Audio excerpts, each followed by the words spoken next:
All right, welcome to Witchpolice Radio. I'm here with two guests, and usually when I have two guests, it's usually two people who are in the same band or are involved in the same project, and we're sort of talking to both of them about the same thing. And that's kind of happening on this episode, but it's a little bit different because we have two people who are both releasing separate albums, but on the same day at the same show. So it's kind of cool that we have you both here, and I think that the best way to start this off is if the two of you want to introduce yourselves and give a bit of background about what it is you do as artists. And I think that Theresa, since you're kind of the known quantity on this show, and that you've been on a few episodes in the past. Let's just start with you. Okay, great. Yeah, I'm Theresa Thorderson. I'm going by Theresa Thor because it's easier to spell for this solo project, but I have been on Witchpolice Radio with my band Bicycle Face in the past, so I'm a songwriter, piano player, singer, teacher, all kinds of things in the musical world. Yeah. Cool. I'm Devon Gillingham, going with the full spelling on that. I'm primarily a bass player in town doing jazz and jazz adjacent things, but I've also done some singer-songwriter stuff of my own in the past, and so this record is hopefully fusing those things together. Yeah. Cool. And then, so what's the connection between the two of you? Why is this happening? This double release show? Because it's not that common that you see that. Your records are fairly different. I mean, I'm sure there's some similarities that connect the two of you. But what's the story here? Well, it goes back to another Witchpolice Radio guest, Mike Fox and his band Foxwell, Okay. which we both play together in. Yeah. And I think that's how we met. I don't That think we is met how we before met. then. Yeah. And to be honest, Theresa, I'll throw you some credit here because I was planning to put this record out, but I had no motivation to do so. I didn't know what to do or where to do it or what the hell I was going to do. The record was done, but I didn't really know. I had no plan. Sure. And Theresa, just in conversation, having coffee, was like, well, you know, it seems like maybe some of that pressure could be alleviated if we do this together and split the stress 50-50. So thank you for that. Yeah. I mean, it made sense in my mind too because we play in Foxwell together, which is like art rock band. Yeah. We each have like very different worlds. I'm more from classical. Devon's more from jazz, but then we both have like songwriting things that we do. Right. So our music doesn't sound very similar, but we've both kind of struggled to define it like everyone does, with genre-wise. But it seemed like, just kind of a genre-defying night of album releases. Yeah. Made Cool. sense. Yeah. Well, it's funny that you just said that the difficulty of defining the genre, because I'm about to make you both do that. Yes. It's the question that everyone hates answering, but because your albums are so different, I mean, it's a little bit more complicated here because we have two of you and you're releasing different things that are sonically quite different, right? So maybe let's just get a quick background on each record. I mean, Devon, if you want to start, because Theresa started last time. What can you tell me about the record? Like, what's the background behind it? Yeah, I mean, I think the pitch that I gave to myself before I even made it was I wanted it to sort of flow between elements of free jazz and rock and roll, and to have it programmed in such a way that there was maybe some balance achieved between those two worlds, which are the worlds that I've spent a lot of time in the last decade or so, and pretty much that whole time I've frustrated myself in trying to find ways to meaningfully combine them. And so I think that was the pitch to myself when I was making this record. So how can I program it in a way that it makes sense to try to do both, to try to go back and forth? And so I think that's what ended up happening for the most part. Do you feel like you feel like you achieved that? Do you feel like that goal has Yeah, been, I think so. Yeah. And it came together pretty quickly. Like the initial thought of what that would be was quick, and then it was just all following instincts of like, I think this is how it should flow. This should be here. I'm not going to doubt myself. And like start to finish, it was pretty quick, and that's new for me rather than being I usually move pretty slowly, and this came together. This was like, I think it should go back and forth between like free jazz trio and some rock and roll songs, and I think it should be this order. These should be the songs. This should be the stuff in between, and then I was done. And Who's defines playing it. on this record? I mean, I know obviously you're playing on this record and you've written the songs, but how Yes. many other people are involved in the creation of this thing? This is I would say three other guys. So I went to college in New York at the New School, and I met these people there. This was 5 or 6 years ago. Now they're all still based there. So last fall, one of them owns a home in upstate New York, so we went to his house and recorded the bulk of bass and drums. Connor Parks is playing drums. He's a great drummer. Lee Medvin is the engineer and had the studio, and a good friend of mine, Lucas Kadish, is also playing guitar on the record. And then, so we did that together at Lee Medvin's house.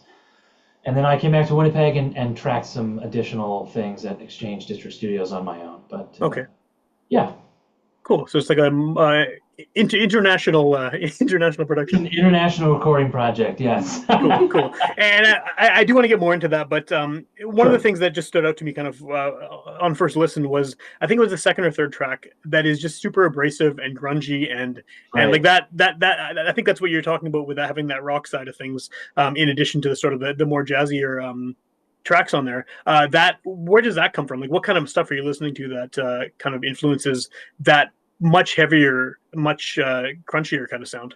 Yeah, good question. At the time, I think it was like Breeders and the Pixies and all Okay, these Steve Albini '90s alternative produced record Pod, that Breeders record, that I was listening to that a ton at the time. And then I always feel like I'm trying to make Scary Monsters, that David Bowie record. I feel like I'm always sure. like, this is going to be Scary Monsters finally. So that's always in the back of my mind. Yeah, Cool. is a yeah.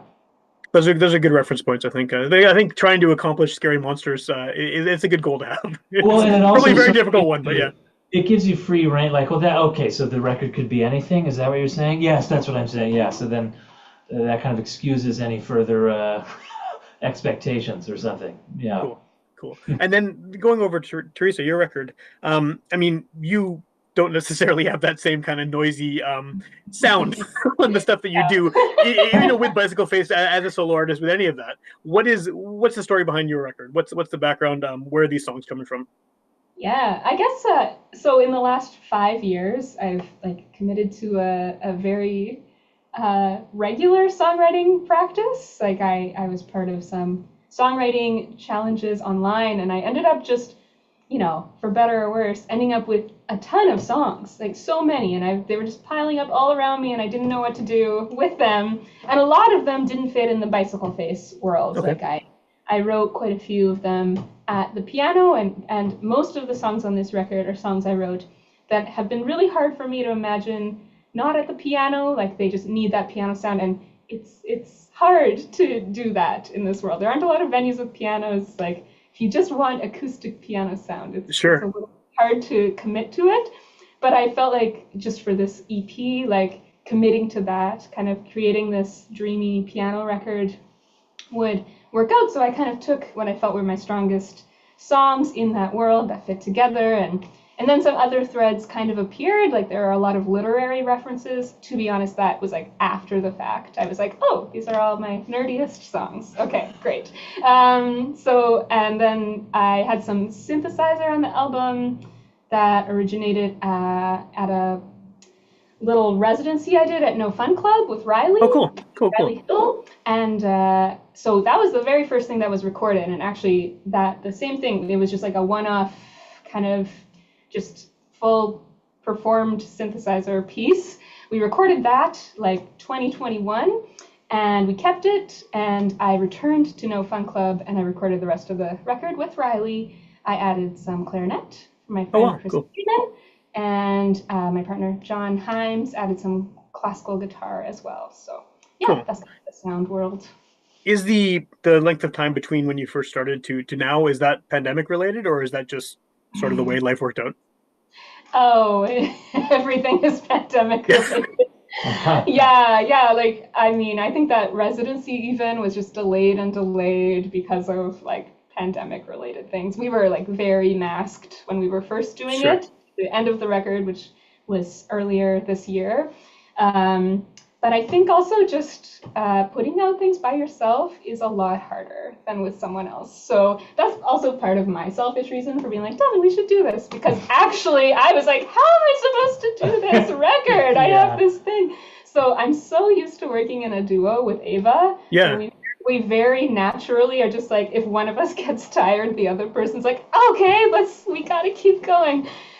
So I think that's just like the thing I gravitate towards. It's working in a team of two makes a lot of sense to me. Yeah.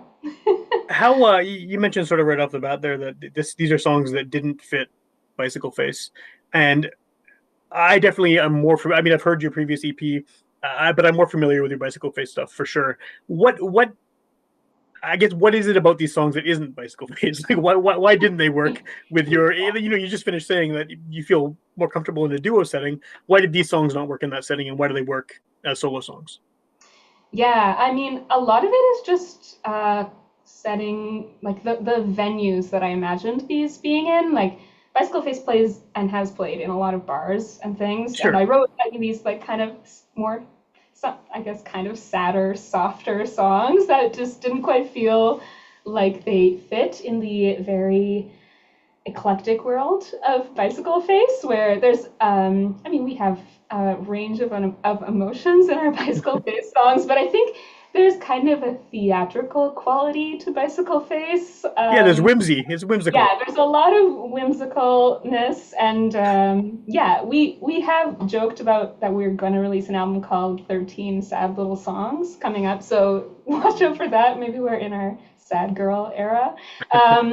But yeah, these songs in particular, they just felt like I wanted to be able to perform them solo just because of having that option. Maybe that's partly pandemic related too. We kind of were unable to play together for a long time. So just wanted to just explore this different world.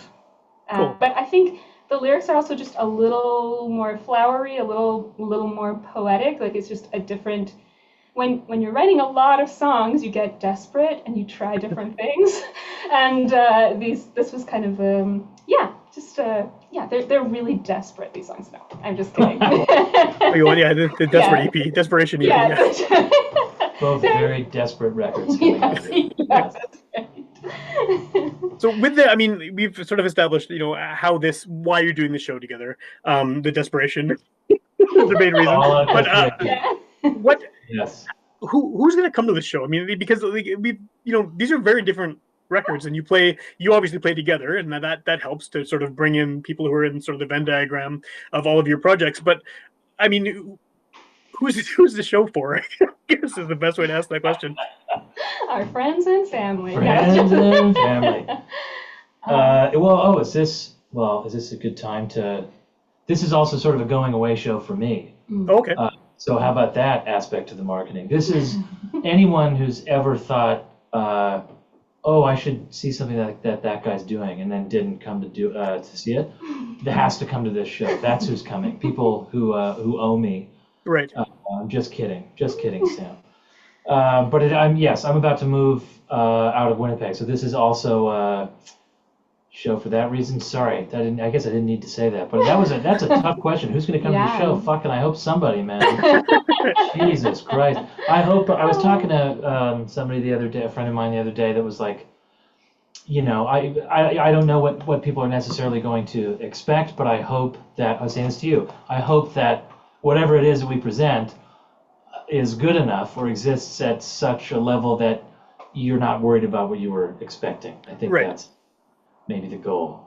Yeah. Is there a lot of crossover, do you think, between the two audiences, aside from family and friends? Like, do you think someone coming to see, sad songs that are more classically inspired is going to then just be like, oh, this rock influenced free jazz stuff is up my alley too? I mean, as a listener, so. Yeah, I would go to see these shows just as like an open-minded. What are these people doing, and why it seems like it's maybe going to be weird? I'm down. So I don't know. I get stuck in that saying or trope, or for better or for worse, of like I'm trying to make a record that I would listen to. I'm trying to present this show that I would go to, and that's the best I can do, aside from guilting people into coming. Of course, that's a big, Yeah, it's a big sales tool. Yeah, big part of yeah. it. Yeah, yeah. Um, Yeah. Oh, sorry. who's headlining? Like, have you figured out who is gonna play Oh, last? Teresa for sure. Yeah, absolutely. She's the favorite. But I'm opening But up she's the playing show. first. Yeah. She's yeah. playing first, but she's Okay. headlining. Yeah, Okay. yeah. And then I come on sort of as a desperate afterthought. Right, right. Yeah. The desperation. I think someone who's an adventurous listener who likes to be surprised by the music they listen to. I think, but like none of it is actually that weird. I mean, I guess compared to a formulaic pop song, but yeah, I think if you enjoy just kind of an experimental twist and a combination of genres in a way that maybe you haven't heard before. Yeah. And to their credit, the West End has been very nice about that in their marketing. Oh yeah. Sort of saying like these people are experimenting in different worlds, but in the experimental world, sort of in general, or something. Yeah. Well, I saw a poster at the library of all places, and it looks good. Like it looks like they're what you said, the way they're promoting it. Yeah, and you're both sort of given very equal billing, and yeah, it's cool.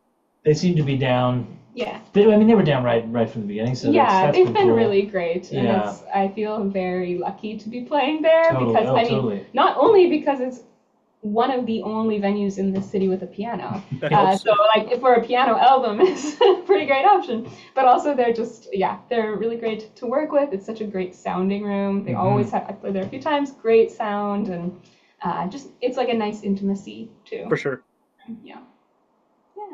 Where can people find these records after the fact? Because it's a podcast someone could hear the day it comes out, in which case the show is imminent, or they could hear it a year from now, and by then who knows what either of you have going on. So what's the best way to find this stuff once it's out in the world? Mine will be everywhere you listen to music. It's going to be on Bandcamp. I just released one single on August 1st called The Sky. So that's out right now. I'm releasing another one this August. But yeah, anywhere you listen to music, Bandcamp is often like the best place to support, or Definitely. Just getting in touch directly. Yeah. Yeah, I think I just decided this because I missed the deadline for lining up the release of everything at once. So I think it'll probably be on Bandcamp for a couple weeks, just on Bandcamp, and then it'll be everywhere. It'll be on all the things. Cool. By the middle of September or something, you should be able to find it on all the stuff. Awesome. And then for people who are maybe new to your music and they're hearing you for the first time on the show, want to find out more information. I need a question for both of you, I guess. Where can someone follow you? Where can they find more info, songs, albums, upcoming shows, things like that? Yeah, I'm what am I on? I'm on Instagram at Devon.Gillingham, and DevonGillingham.com is still a registered domain and fairly updated. Yeah, those are probably the best spots for me. Yeah, same Instagram. I'm at Theresa Thor, and then my website's www.theresathor.com. So. Cool. And then is there? I mean, I know Devon, you just said a few minutes ago that you're leaving Winnipeg, but maybe this is more a question for Theresa. Then, are there any upcoming shows aside from this one that you have sort of in the future? No. This is kind of the big one. This is the big one. This is the one. Abe and I have talked about recording an EP. We kind of have some songs ready, so we're taking a bit of time just to get that sorted out. But yeah, decided to put all the eggs in one basket here. The end of the summer basket. Yeah, I mean, I hope to be back at some, intermittently, but probably not until the winter would be the next thing. But yeah, this is sort of this was the main summer plan, I guess. Cool. No one ever leaves for good. So no, not at all. You can't. The pull of Winnipeg is too strong. Absolutely, yeah. I feel great about that. I enjoy. I've had a good couple of years here. After having left the first time, maybe being in not so good of a place, but this is things have been good. Awesome. And then, do you want to just plug the show one more time, so people can, if they didn't catch where it was happening and when it was happening, we can listen now and grab it. Yeah. West End Cultural Center. Saturday, August 24th. 8 p.m. 8 p.m.